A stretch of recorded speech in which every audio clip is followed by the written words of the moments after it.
Welcome back to Void of Fears. Before we jump into today's story, I've got to ask for a quick favour. If you could smash that like button, drop a comment below, and hit subscribe if you haven't already. It seriously makes a huge difference. YouTube's algorithm loves that stuff, and it pushes my videos to new viewers who might dig these stories too. I really appreciate every single one of you who takes the time to do that. It means the world to me and helps keep this channel growing. Alright, enough of me rambling. Let's dive into today's story. I've always been fascinated by the idea of parallel universes. The concept that somewhere out there, in dimensions layered like onion skin around our own reality, infinite versions of ourselves are living infinite variations of our lives. Some better, some worse, all slightly different from the world we know. As a quantum physics grad student at MIT, I'd spent 3 years diving deeper into dimensional theory than my professors thought-wise. They called my research theoretical impossibilities and academic suicide. But after losing my younger brother Danny in a car accident 2 years ago, theoretical became intensely personal. I needed to believe there was a world out there where he was still alive, where I could find him again, where that drunk driver had taken a different route home that night. The machine I'd been building in the basement lab of the physics building was my obsession, my lifeline, my last desperate grasp at hope. Copper coils the size of car tires surrounded a crystalline core that I'd grown myself using techniques I'd borrowed from materials science. When powered up, it hummed with electromagnetic energy that made the air itself taste metallic and left a persistent ringing in my ears that lasted for hours. Professor Hendricks would have expelled me if he knew I was actually trying to make the thing work, instead of just modelling it theoretically. But I didn't care anymore about degrees or academic careers or anything else that belonged to a future where Danny wasn't part of it. The future felt like a foreign country I had no desire to visit. It was 3:30 on a Friday morning in November when I finally decided to test it. The university was empty except for a few dedicated insomniacs in the computer labs 3 floors up, their keyboards clicking like digital rain against the silence. Security was minimal, and I calculated the power requirements down to the last amp. The building's electrical grid could handle the surge for exactly 17 seconds before the breakers would trip. I strapped myself into the chair I'd positioned in the center of the coils and ran through my checklist one final time. Heart rate monitor, check. Emergency stop button within reach, check. Cell phone set to speed dial 911, check. I told myself I was being cautious, but really I was just delaying the moment when I'd find out if 3 years of my life had been wasted on an impossible dream. The startup sequence felt like conducting an orchestra of lightning. The machine roared to life with a sound like thunder trapped in a metal box, and the air itself seemed to vibrate at frequencies that made my bones ache and my teeth feel loose in their sockets. The crystalline core blazed with light that shifted through colours I didn't have names for, ultraviolet purples that hurt to perceive, infrared reds that felt like heat against my closed eyelids. Then there was a flash that felt like being struck by lightning, from the inside out, like every atom in my body was being torn apart and reassembled in a different order. I had the sensation of falling through reality itself, tumbling through layers of existence like pages in an infinite book, where every page told a different version of the same story. For a moment that lasted forever, I could sense other versions of myself scattered across the dimensional spectrum. One where I'd never met Danny, because he'd been born a girl named Danielle. One where we'd both died in the car accident and our parents spent every day visiting 2 graves instead of 1. One where I'd become a musician instead of a physicist, and Danny was my biggest fan, sitting in the front row of every concert with that gap-toothed grin he'd had when he was 7. Hundreds, thousands of lives flickering past like frames in a film reel that someone was fast-forwarding through eternity. Lives where I was happy, Lives where I was alone. Lives where I was someone else entirely, but still somehow fundamentally me. When the falling stopped, I was still in the lab. Same concrete walls with their water stains that looked like abstract art. Same flickering fluorescent lights that buzzed like dying insects. Same uncomfortable metal chair that left indentations on the backs of my legs. But something fundamental had changed in the space between one heartbeat and the next. The air was too still, too quiet, as if the world was holding its breath waiting for something terrible to happen. Even at 4 a.m, you could usually hear the pulse of the city outside, late-night traffic on Massachusetts Avenue, the distant rumble of the Red Line, carrying home the last stragglers from Boston's bars, the ever-present white noise of 8 million people living their lives in close proximity. Now there was nothing but silence, so complete it pressed against my eardrums like deep water. So absolute it made me wonder if I'd gone deaf. I unstrapped myself with hands that shook, more than I wanted to admit, and walked to the small window near the ceiling. The parking lot outside looked identical to the one I knew. Every crack in the asphalt exactly where it should be. Every painted line precisely the same faded yellow. Except every car was covered in a thick layer of dust and dead leaves that suggested months or years of abandonment. Several had their doors hanging open, like mouths frozen mid-scream, and spiderweb cracks decorated windshields that had been pristine just moments before. One car had a child's bicycle still strapped to its roof rack, the bright red paint now faded to the colour of dried blood. The security gates at the campus entrance were broken, twisted metal hanging at odd angles as if something enormous had smashed through them with the patience of inevitability.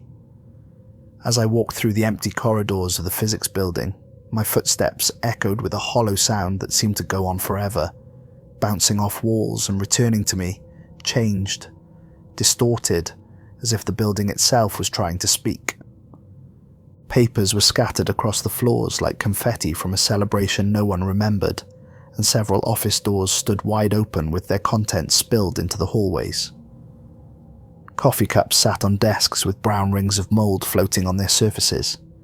Computer screens displayed frozen error messages that had been blinking for so long the pixels had burned themselves into permanent ghost images. Professor Hendrix's office was a disaster zone that told a story of rapid evacuation. His precious first edition physics textbooks lay, scattered and water damaged, their pages curled and yellowed like autumn leaves. His computer screen was shattered, with what looked like impact marks from something being thrown at it. A family photo sat on his desk, him with his wife and 2 young daughters at some beach vacation, but the glass was cracked right down the middle, splitting the happy family in half. The coffee mug that usually sat next to his keyboard was still half full, but covered in a layer of green mold that had grown into complex, fractal patterns. Beautiful and disgusting at the same time. Cambridge looked like a city abandoned in a hurry by people who thought they'd be coming back. Traffic lights still cycled through their colours with mechanical persistence, flashing red and green and yellow for empty streets that stretched away into darkness. A few cars sat in the middle of intersections, doors flung open, as if their occupants had fled on foot without even bothering to turn off the engines. Most had been picked clean by scavengers, but a few still had personal belongings scattered in their back seats. Children's toys, family photos, suitcases packed for trips that would never be taken. Store windows were either boarded up with sheets of plywood covered in faded graffiti, messages of hope and desperation spray-painted by people who were probably long dead, or shattered entirely with glass scattered across sidewalks like deadly snow that crunched under my feet with each step. A CVS pharmacy had been completely gutted, its shelves bare and its floor tiles torn up as if someone had been looking for something hidden underneath.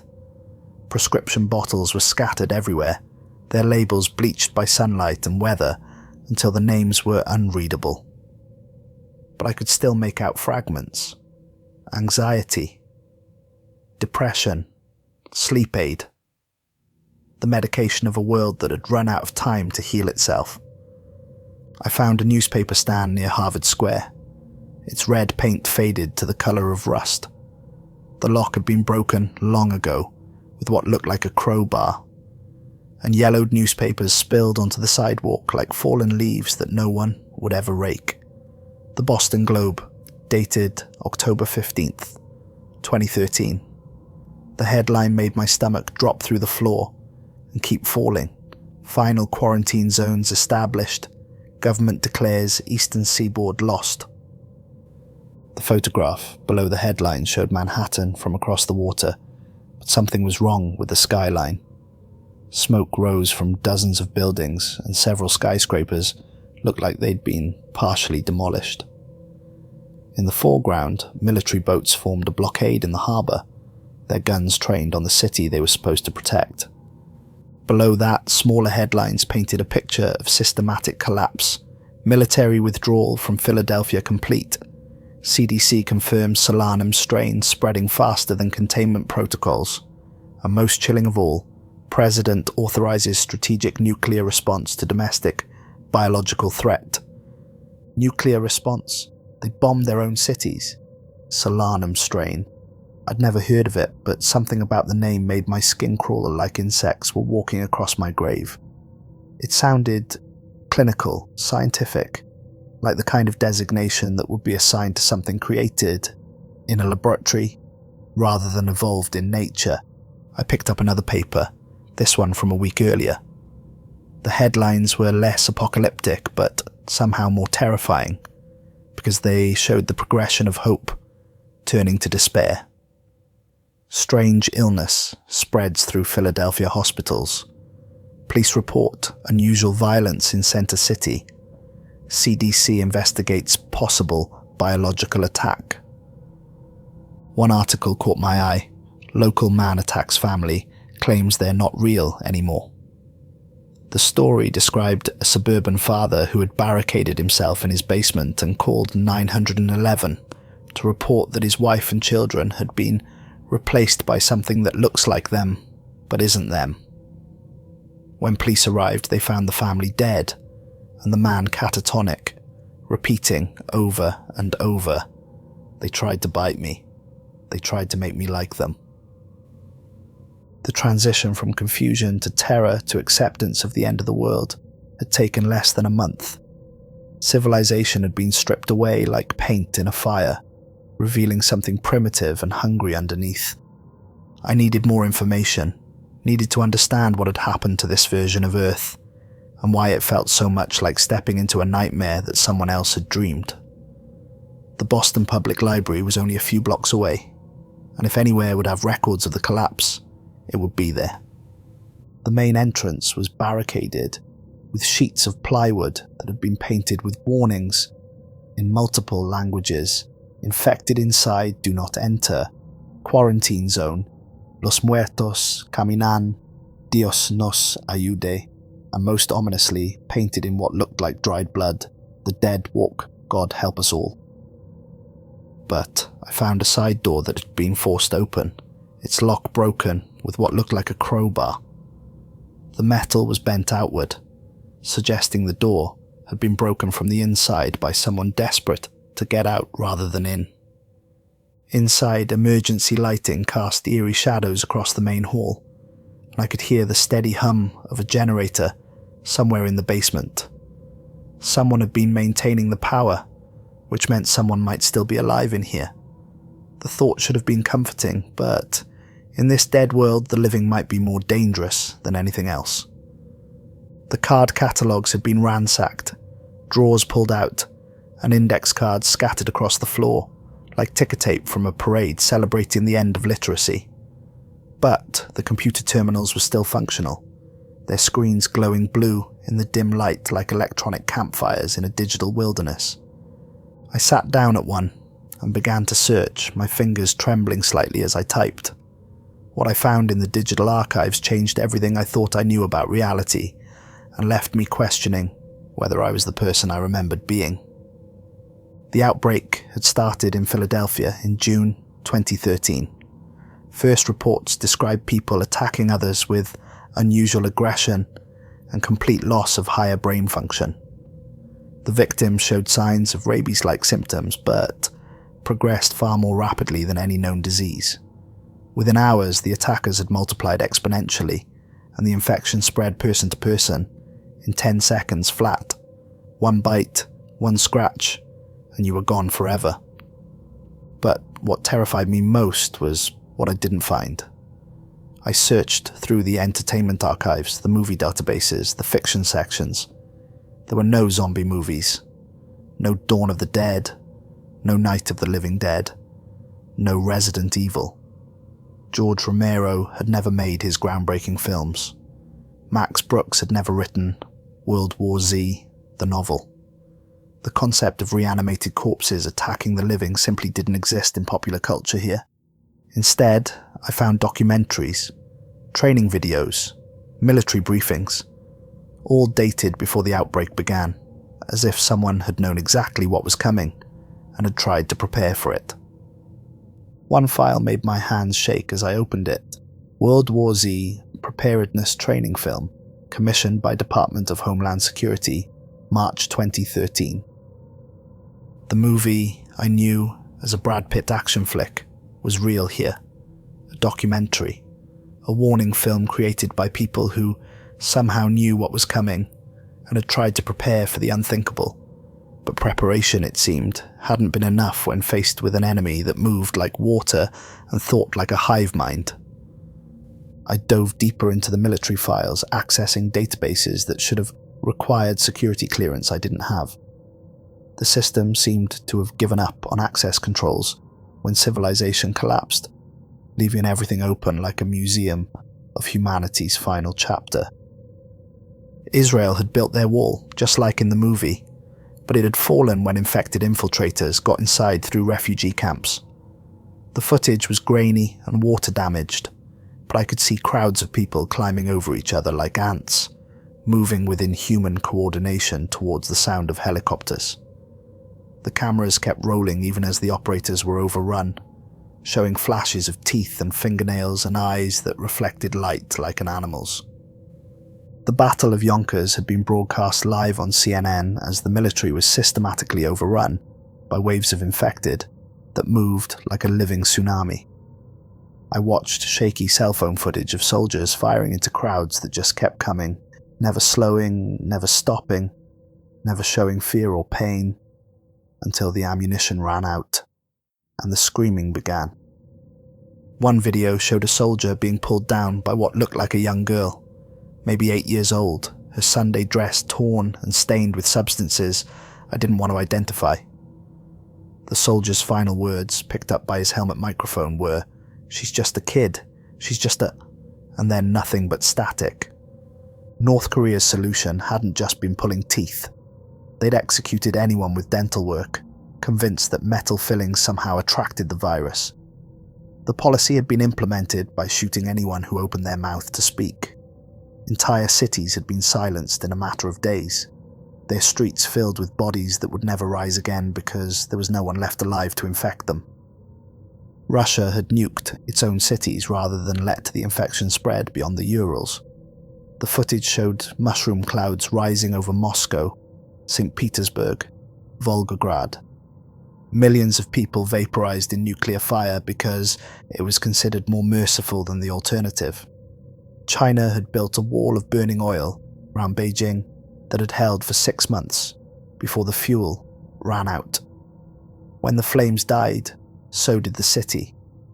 Satellite imagery showed the burned circle like a scar on the earth, with nothing moving inside it. Australia had blown up the bridges, connecting the mainland to Tasmania, leaving 500,000 refugees stranded on the docks of Melbourne as the infected poured down from the north like a tide of nightmares. The final transmission from the mainland was a radio operator saying, "Tell our families we tried, tell them we..."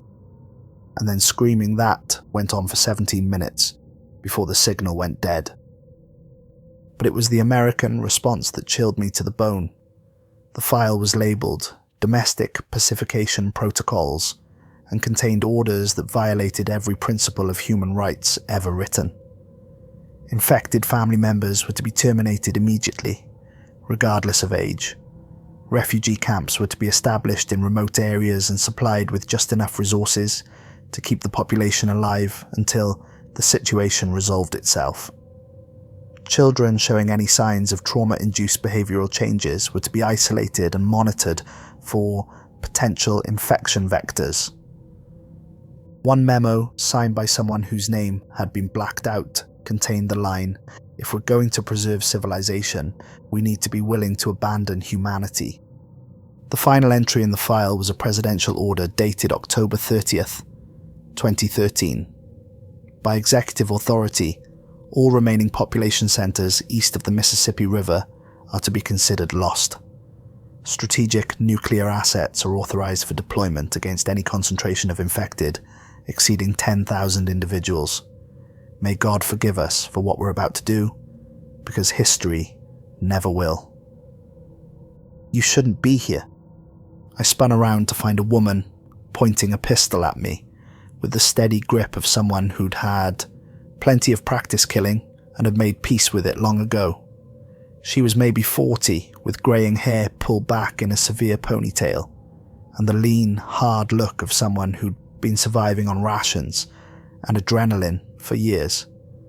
Her clothes were military surplus but modified for stealth, dark colours, no metal that would clink, boots wrapped in cloth to muffle footsteps, but it was her eyes that stopped me cold.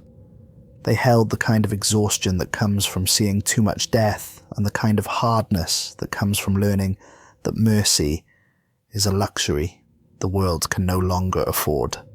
Behind her stood 4 others, and each of them looked like they'd walked out of a war zone and kept walking for years. A teenage boy with prematurely grey eyes and scars on his hands that looked like bite marks that had healed badly.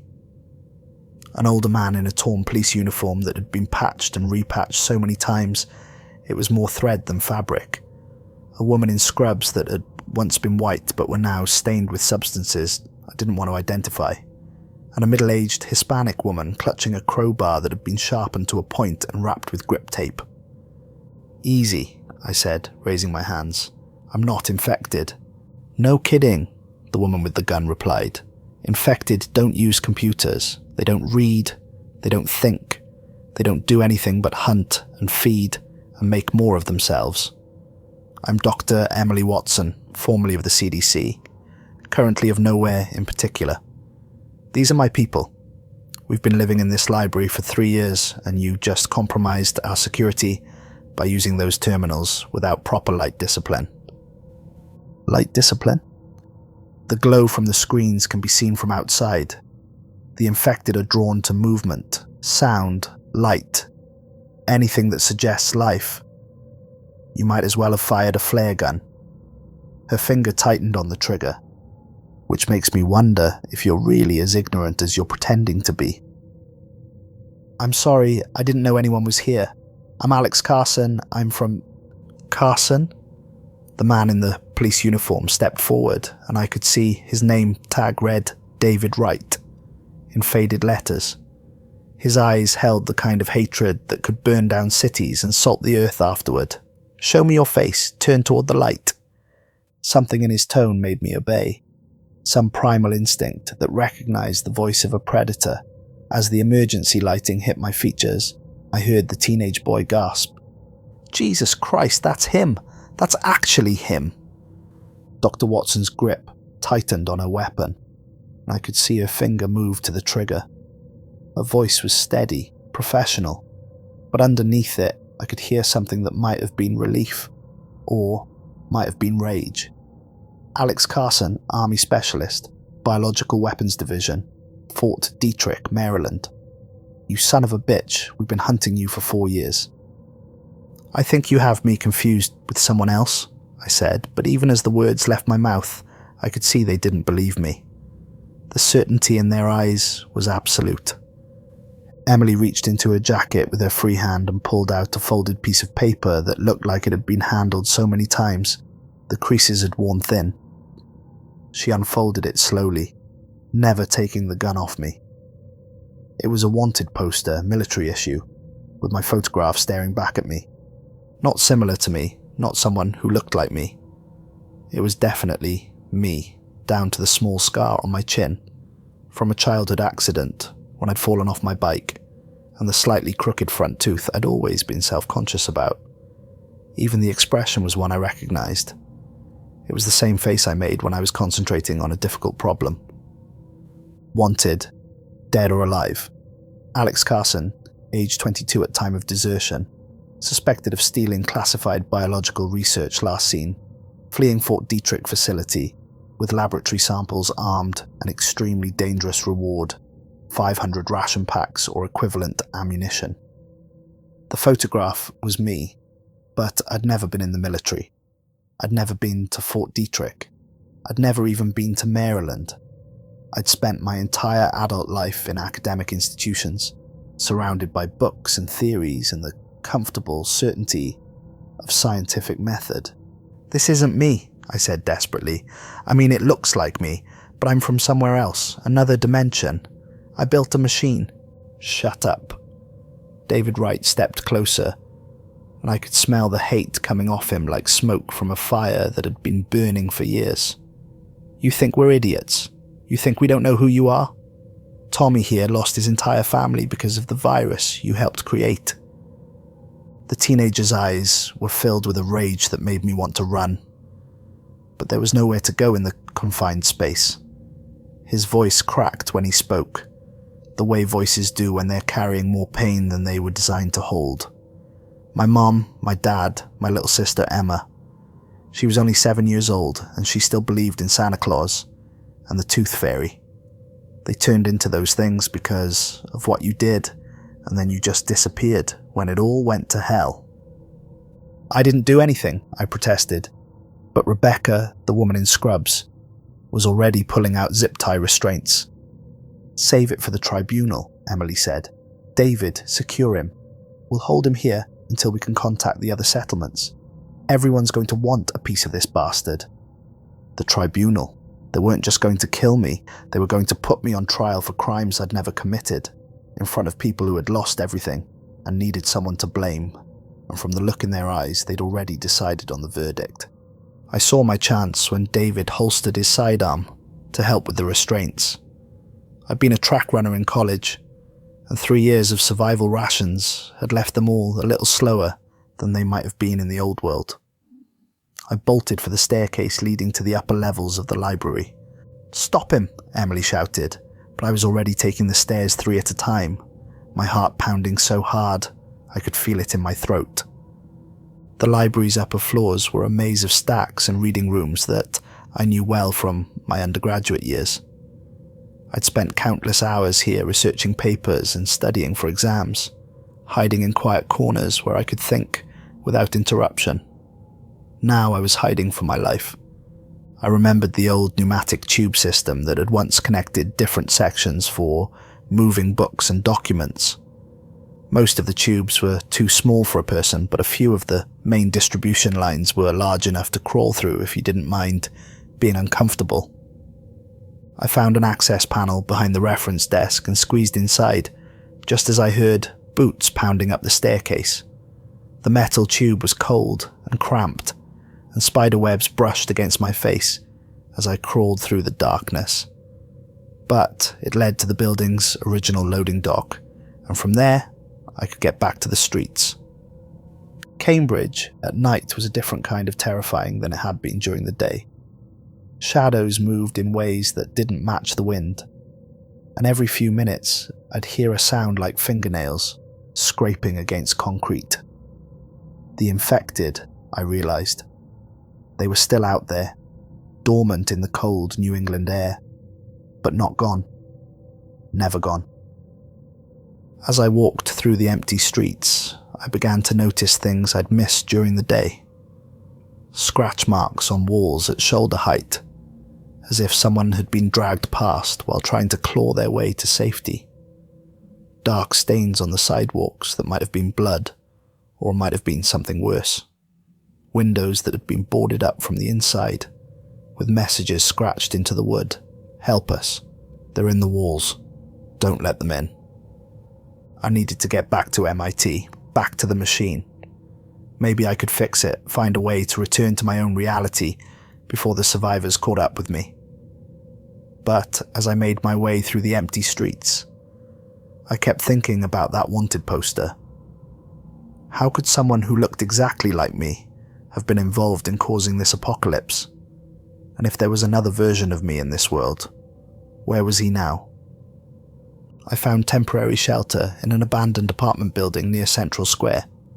The building's front door had been barricaded from the inside with furniture and sheets of metal, but a fire escape led to a third-floor window that had been left open. The apartment inside looked like its occupants had left in a hurry. Half-packed suitcases lay open on the bed, and family photos were scattered across the floor like memories no one would ever reclaim. In one of them I could see a young mother holding a toddler, both of them smiling at the camera with the unconscious happiness of people who had no idea their world was about to end. The mother looked like she was maybe 25, with kind eyes and laugh lines that suggested a life filled with joy. The toddler was wearing a shirt that said, "Mommy's Little Scientist," and had chocolate smeared around his mouth. I wondered if they'd made it out, or if they were among the millions who had joined the ranks of the infected. I wondered if the mother had had to make the same impossible choice that David Wright had talked about. In a desk drawer, I found something that made my blood run cold and my hands shake so badly I almost dropped it.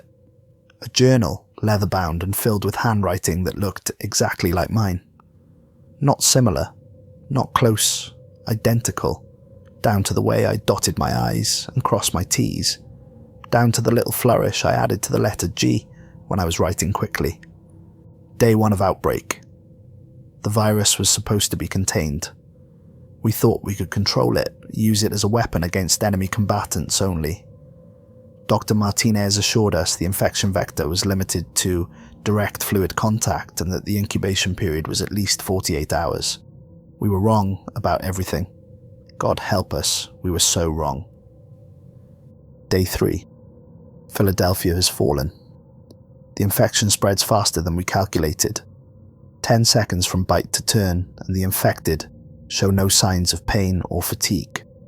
They don't stop, they don't sleep, they don't eat anything but human flesh. They're like sharks, perfectly designed killing machines with no other purpose than to feed and reproduce. I've tried to reach the lab, but Fort Detrick is under quarantine. God help me, what have we done? Day 5. The President has declared martial law. Military units are being deployed to contain the outbreak, but the reports coming back are all the same. Conventional weapons are useless unless you can destroy the brain completely. The infected don't respond to pain, don't feel fear, don't retreat.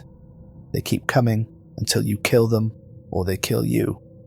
We've created an enemy that can't be reasoned with, can't be frightened, can't be stopped. Day 7. I can't stay here. The military is looking for anyone connected to the project. They want someone to blame, and I'm the only researcher who isn't already dead or infected. Colonel Parks told me they're going to court-martial me for treason, but I know what that really means. They're going to put me against a wall and shoot me. I have to run.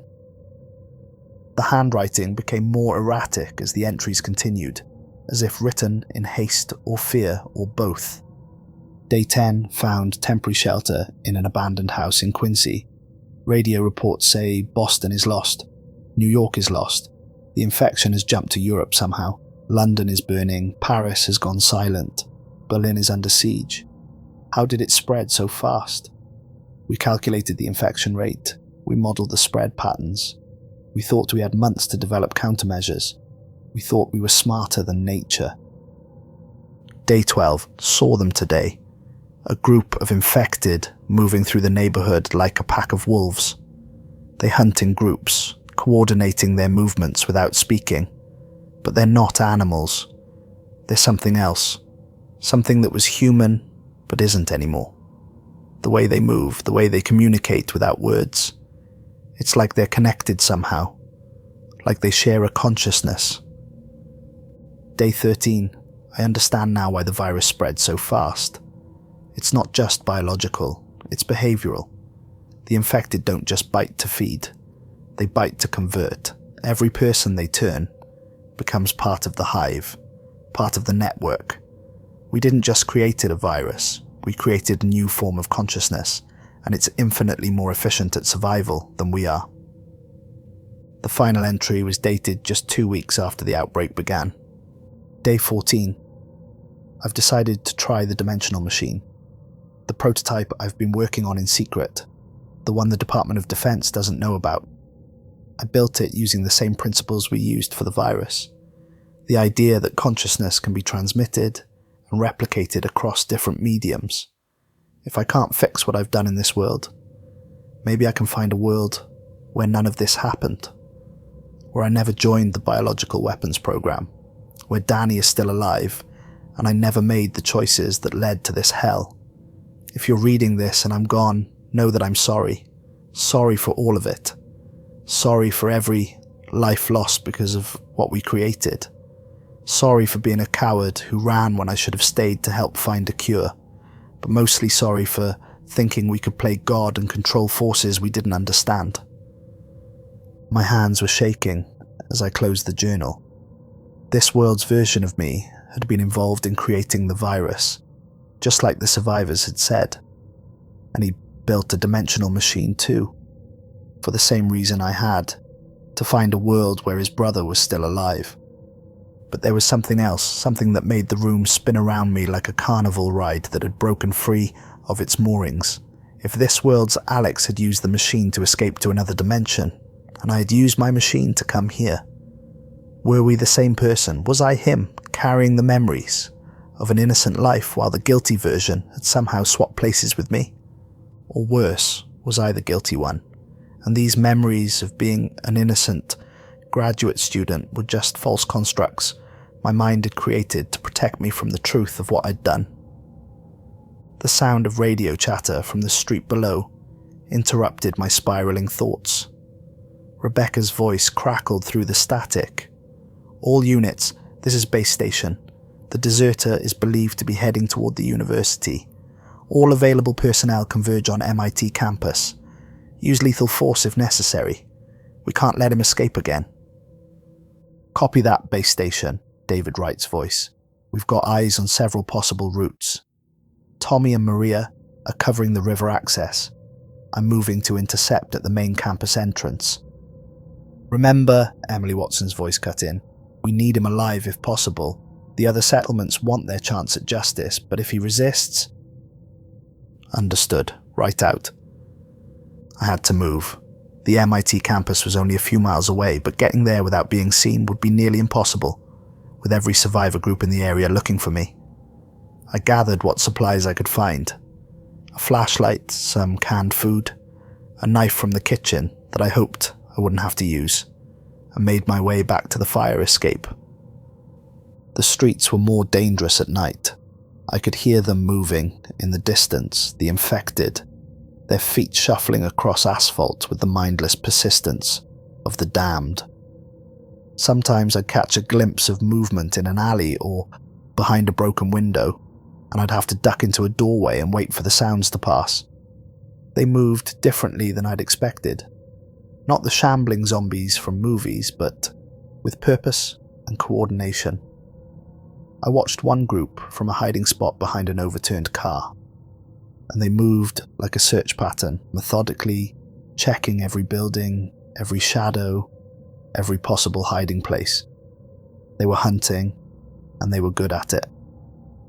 It took me 3 hours to cover the distance that should have taken 30 minutes, but finally I was back at MIT, back in the physics building, back in the basement lab where this nightmare had begun.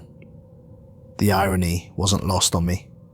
I was trying to escape from a hell that I might have helped create, using a machine that might have been the instrument of my own damnation. The quantum physics building looked exactly as I'd left it, except for a partially collapsed section of the roof that had punched through into the basement lab. Water damage had ruined most of the equipment, and several of the copper coils were bent out of shape from falling debris. The crystalline core was cracked down one side. its internal structure compromised but still faintly glowing with residual energy.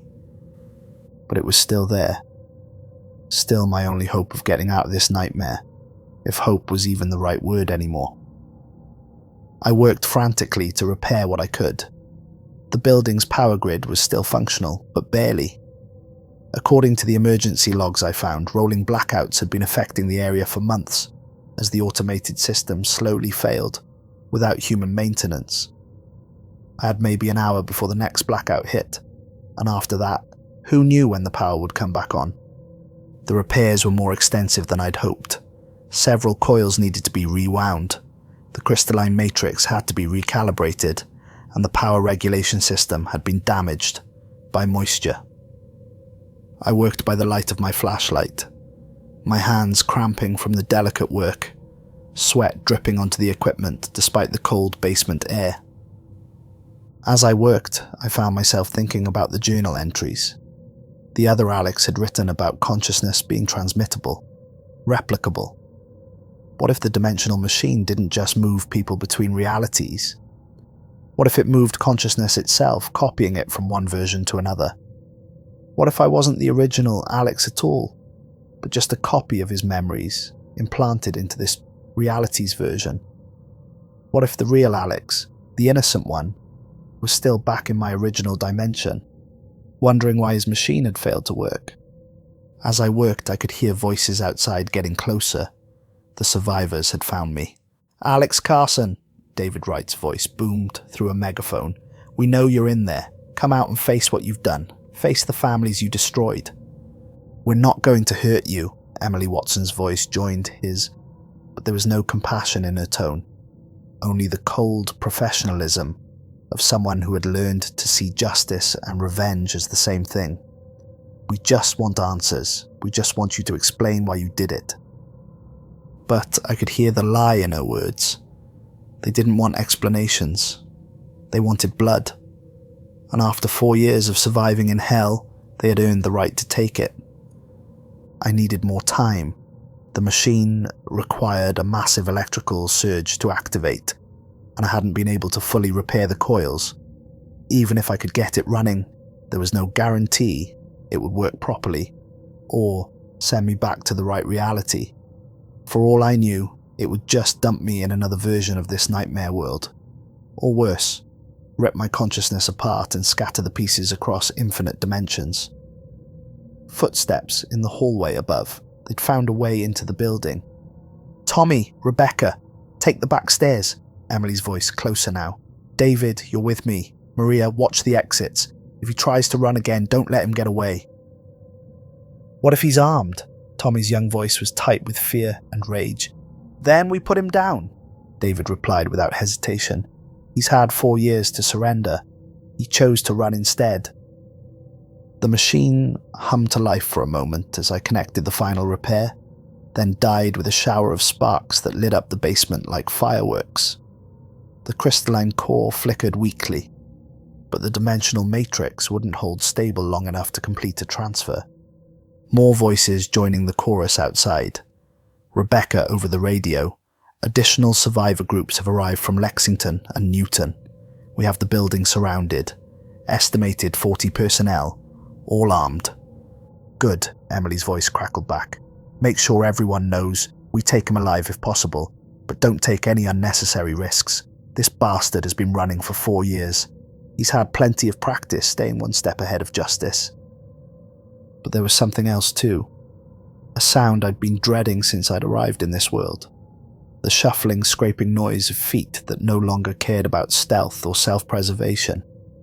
The infected, drawn by the radio chatter and the noise of the generator, were shambling toward the building from multiple directions. I climbed the stairs to get a better view from the windows. Outside, I could see Emily Watson's group positioned around the building's entrances, their weapons trained on every door and window. Professional, disciplined, deadly. But beyond them, emerging from the shadows of nearby buildings like a tide of nightmares, were the infected. Dozens of them moving with the terrible purpose I'd read about in the military reports. They walked in loose formation, their heads turning in unison towards sounds, their movements coordinated in ways that suggested intelligence but not consciousness. Some were fresh enough to still look human at a distance: business suits, summer dresses, children's school uniforms. Others had been infected for years and were little more than walking skeletons held together by dried sinew and an endless hunger.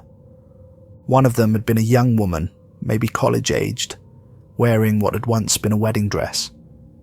The white fabric was now stained brown with old blood, and her veil hung in tatters around shoulders that showed bone through rotted flesh. But she moved with the same coordinated purpose as the others, her head tilted at an unnatural angle as she tracked the sound of human voices. The two groups hadn't seen each other yet. The survivors were focused on the building, while the infected were drawn by the sound and movement.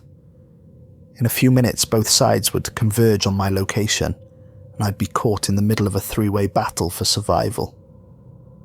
I returned to the basement and tried the machine one more time.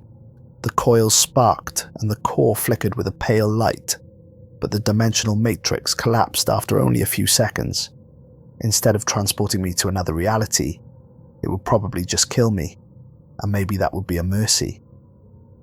As I sat in the dark, listening to footsteps on the floors above and inhuman moans outside, I began to accept the horrible truth. I'd come here looking for a world where my brother didn't die in that car accident.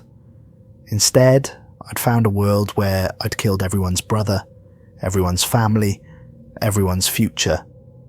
And worse than that, I was beginning to suspect that I really was the Alex Carson who had helped create the virus. The memories of my innocent life, my academic career, my grief over Danny's death. What if they were just false memories, implanted to hide the guilt of what I'd really done? What if the dimensional machine hadn't transported me to another world at all, but had instead scrambled my memories to protect me from the truth of my crimes?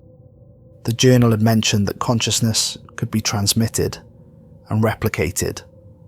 What if that's what the machine really did? What if it didn't move people between dimensions, but created copies of consciousness, each one carrying whatever memories would allow it to function? What if the innocent Alex Carson I remembered being had never existed at all? The scratching at the basement door started soft, almost tentative, but it wasn't the infected, it was Tommy, the teenager who'd lost his family. "Alex," his voice was barely above a whisper, "we know you're down there. Dr. Watson says we can make this quick if you cooperate, but if you make us come down there and get you..." More voices joined his. Emily, David, Rebecca, Maria. All of them gathered outside the door, waiting. "You destroyed our world," Rebecca said, her voice thick with tears. She'd probably been holding back for years. "Everyone I ever cared about is gone because of what you created. My patients at the hospital, they were just kids with broken bones and scared parents. They turned into monsters while I was trying to save them.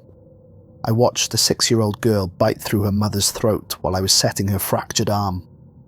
My wife," David's voice cracked.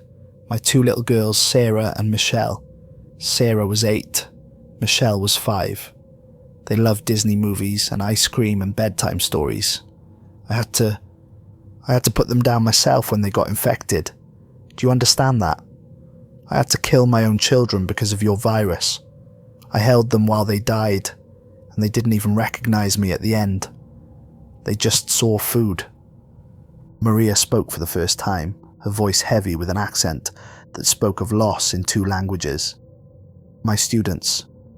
32 children in my 3rd grade classroom when it started. The infected broke through the windows during story time. I watched them rip apart babies who still believed in fairy tales and happy endings. 8-year-old Carlos, who wanted to be a firefighter. Little Amy, who brought me flowers from her grandmother's garden every Friday. They all died screaming, and I couldn't save any of them." "And my family," Tommy said, his young voice breaking. "Emma was only 7.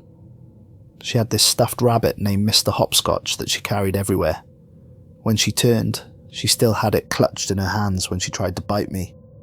I can still see her eyes. They weren't Emma's eyes anymore, but the rabbit was still there. The door handle rattled. They were coming in whether I answered or not. But then I heard something else, Emily's voice, sharp with sudden alarm. "Contact rear. We've got infected, approaching from the east side." The first gunshot was like thunder in the confined space of the building. Then another, and another, until the sound became a continuous roar that echoed off the concrete walls and rang in my ears like church bells announcing the end of the world. "Fall back to the main entrance," David's voice over the radio. "We've got at least 50 of them, maybe more." "They're coming through the windows," Tommy screaming. "They're everywhere." "Stay together," Emily shouting orders. "Watch your ammunition. Headshots only." I could hear boots running back and forth across the floor above me, the sound of furniture being overturned as makeshift barricades, the wet sound of blades hitting flesh, and the even wetter sound of teeth hitting flesh. And underneath it all, the moaning of the infected, rising and falling like a tide of despair that had been building for 4 years. But as the battle raged, I began to notice something wrong with the sounds. The gunfire was becoming less frequent, the shouting more desperate, and then, one by one, the voices of the survivors began to change. "Alex?" It was Rebecca's voice, but wrong somehow. Hollow. Hungry. "Alex, where are you?" A wet thudding sound against the basement door. Someone was trying to get in, but their coordination was off. They kept missing the handle, hitting the door with open palms instead of grasping fingers. "Alex," Tommy's voice now, but with the same hollow quality. "We just want to talk to you. We just want to see you." More voices joining the chorus. Emily, David, Maria. All of them calling my name, but none of them sounding quite human anymore. I sat in the darkness, listening to my hunters become my prey, become something else entirely, and realized that the infected hadn't come to attack the building. They'd come to collect me. And now they had reinforcements. In the distance, I could hear more of them coming, drawn by the gunfire, the shouts, the smell of blood. Soon this building would be overrun, and everyone inside, guilty and innocent alike, would join the ranks of the walking dead. I thought about my brother Danny, somewhere in another reality, where he was still alive, still laughing, still believing his older brother was someone worth looking up to. I wondered if he could somehow sense what I'd become, what I'd discovered about myself in this place. The scratching at the door grew more insistent, but now I could tell it wasn't human fingernails. The sounds were too regular, too rhythmic. Someone was trying to unlock the door, but their motor skills weren't quite working properly anymore. "Alex," they whispered in unison, their voices like wind through dead leaves. "We've been looking for you. We have so much to tell you, so much to show you." The voices above had gone quiet, replaced by sounds that didn't belong to the living. Shuffling footsteps, low moans. The wet sound of something being dragged across the floor. I closed my eyes and waited for whatever was coming to find me. The machine was broken. The survivors were gone. The infected were at my door. There was nowhere left to run, and maybe there never had been. The door began to splinter, and I could see pale fingers reaching through the gap. Behind them, faces that had once been human pressed against the opening, their eyes filmed over with the milky white cataracts of the infected. But as they broke through, I realized something that made my blood freeze in my veins, and my heart stopped beating for several seconds. They weren't trying to bite me. They were trying to embrace me. "Welcome home," Emily Watson said, her voice somehow both human and not. Her face was pale, and her eyes were clouded, but she was smiling with something that might have been relief. "We've been waiting for you to come back to us, your family, your creation, your children." They poured into the basement like a tide of nightmares, but instead of attacking, they surrounded me gently, almost reverently. Their cold hands touched my face with something that felt like affection, and I could see recognition in their clouded eyes. "Father," Tommy whispered, and the word hit me like a physical blow.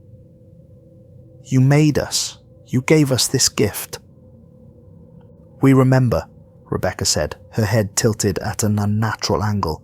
"We remember everything now. The lab, the experiments, the moment when we understood what we could become."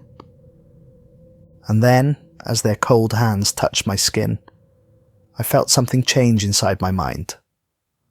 Not the virus, something else, something that had been locked away, hidden behind false memories of innocence and loss. I remembered the laboratory at Fort Detrick, working with Dr. Martinez on what we called Project Lazarus. The excitement when we first achieved reanimation in laboratory mice. The pride when we extended the effect to larger mammals. The moment when we realized we could create a form of consciousness that was immune to death, immune to fear, immune to the weaknesses that plagued ordinary humanity. I remembered volunteering for the first human trials, injecting myself with a modified version of the virus that would allow me to maintain my consciousness while gaining the benefits of infection, becoming something new, something better, something that could survive in a world that was about to change forever. I remembered the outbreak wasn't an accident.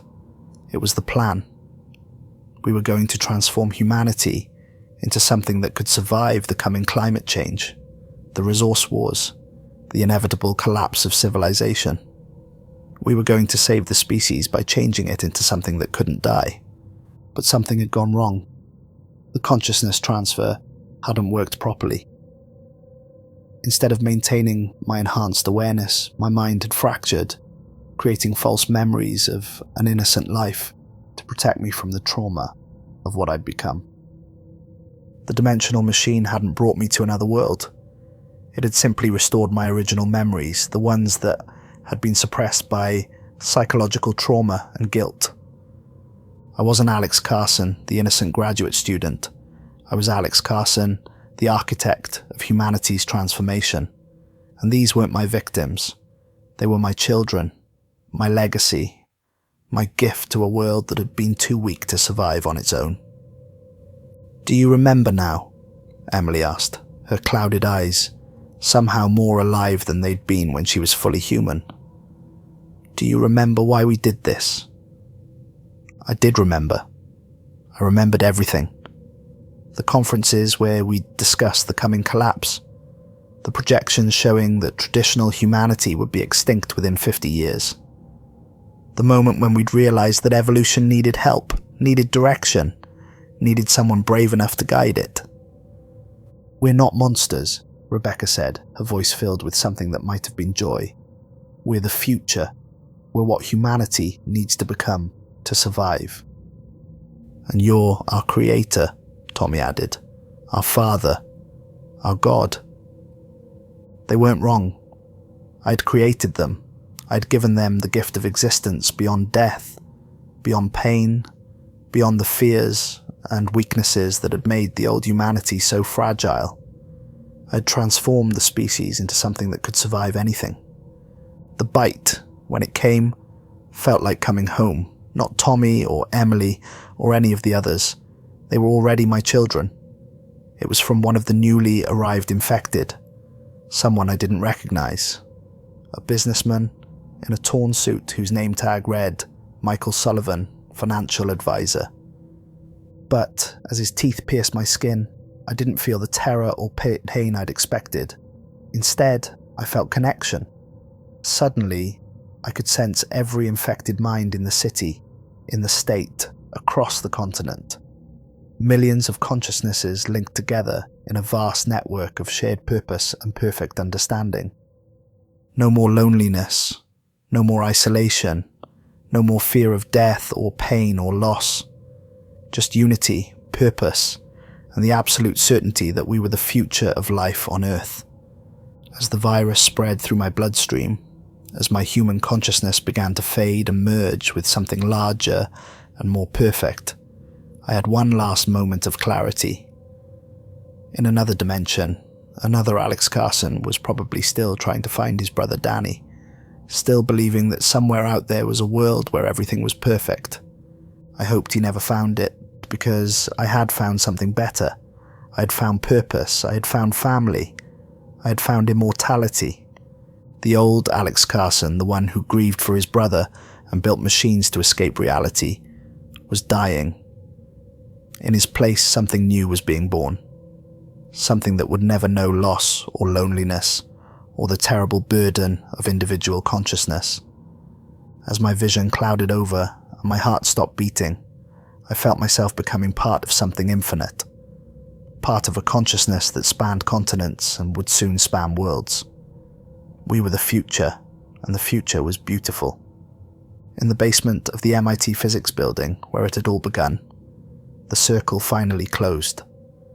The machine that had brought me here sat silent and broken, no longer needed. There was nowhere else to go, nothing else to become. I was home, and as my new family welcomed me into their eternal embrace, I realized that some doors aren't meant to be opened from the outside. They're meant to be opened from within, by those brave enough to step through them and become something more than human.